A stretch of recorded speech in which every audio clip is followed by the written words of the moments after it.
ஆண்டவர் இந்த நாளில் உங்களை ஆசீர்வதிப்பாராக. இயேசு ஒரு நாள் பார்த்தீங்க அப்படின்னா ஒரு பகுதிக்கு கடந்து போனார்.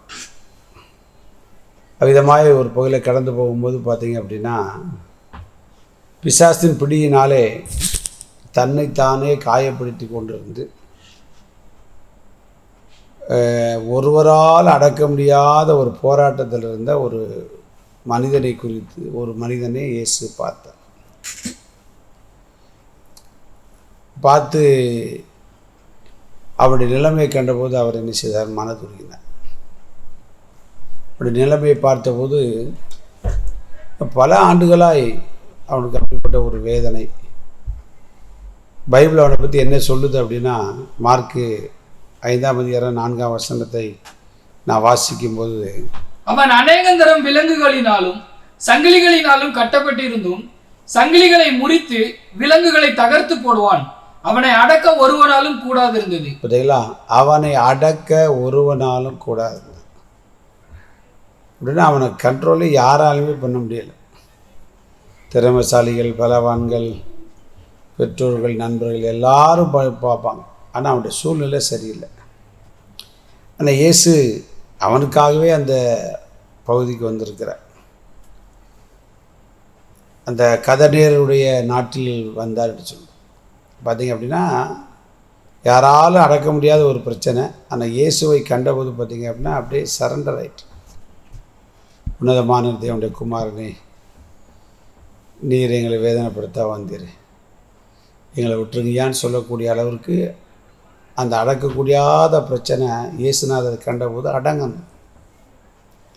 உங்கள் வாழ்க்கையில் இந்த அனுதின கண்பிடித்த நிகழ்ச்சியை கேட்டுருக்கின்ற அருமையான தேவனுடைய பிள்ளைகளே, உங்கள் வாழ்க்கையில் நீங்கள் எவ்வளவோ முயற்சி பண்ணி எப்படியாவது இதை அடைக்கிடலாம், மேற்கொண்டுடலாம், இதை சரி பண்ணிடலாம் அப்படின்னு நினச்சி கடனுக்கு மேலே கடன், வியாதிக்கு மேலே வியாதி, போராட்டத்துக்கு மேலே போராட்டம். பொதுவாக உலகத்தில் சொல்லுவாங்க இல்லையா, பட்ட காலிலே போடு, கெட்ட குடியே கெடுன்னு சொல்லுவாங்க. அந்த மாதிரி உங்களுக்கு யார் வேணாலும் உதவி செய்திருக்கலாம். குடும்பத்தார், நண்பர்கள், உறவினர், ஒருத்தராலும் அந்த பிரச்சனையை தீர்க்க முடியலை அப்படிங்கிறதான ஒரு சூழ்நிலையில் உடைய வாழ்க்கையை கடந்து போயிருந்தால் கவலையே படாதீங்க. இன்றைக்கி இயேசுநாதர் உங்களை தேடி வந்திருக்கிறார். அவர்கிட்ட உங்கள் பிரச்சனையை சொல்லுங்கள், அவரோடு பேசுங்க, அவர்கிட்ட சொல்லுங்கள், ஆண்டவரே என்னுடைய பிரச்சனையில் நீர் வாரு, என்னால் அதை கடந்து போக முடியல, அடக்க முடியலை, கண்ட்ரோலில் கொண்டு வர முடியலை அப்படின்னு நீங்கள் ஆண்டவரை முழுமையாக நான் கண்டிப்பாக செய்வேன். ஒருவராலும் அடக்க முடியாத மனுஷனை குறித்து பின்னாடி பார்க்கும்போது 15 வாசிக்க கேட்போம். இயேசுவினிடத்தில் வந்து லேகியோனாகிய பிசாசுகள் பிடித்திருந்தவன் வஸ்திரம் தரித்து உட்கார்ந்து புத்தி தெளிந்திருக்கிறதை கண்டு பயந்தார்கள். கர்த்தருடைய நாம் மகிமைப்படுவார். பார்த்தீங்களா?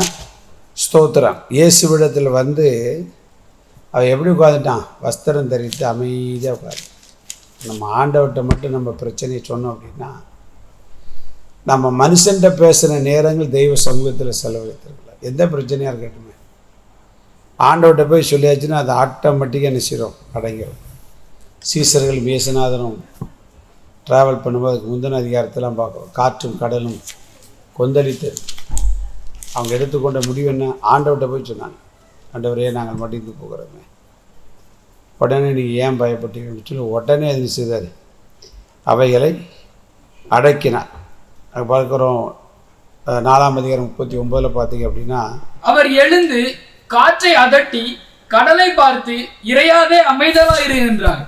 அப்பொழுது காற்று நின்று போய் மிகுந்த அமைதல் உண்டாயிற்று. மிகுந்த அமைதல். இன்றைய தினம் உங்களுடைய வாழ்க்கையில் புயலாக இருக்கிற பிரச்சனை, அடக்க முடியாத பிரச்சனை இயேசுவின் நாமத்தில் அடங்கும். சந்தோஷமாக இருங்க.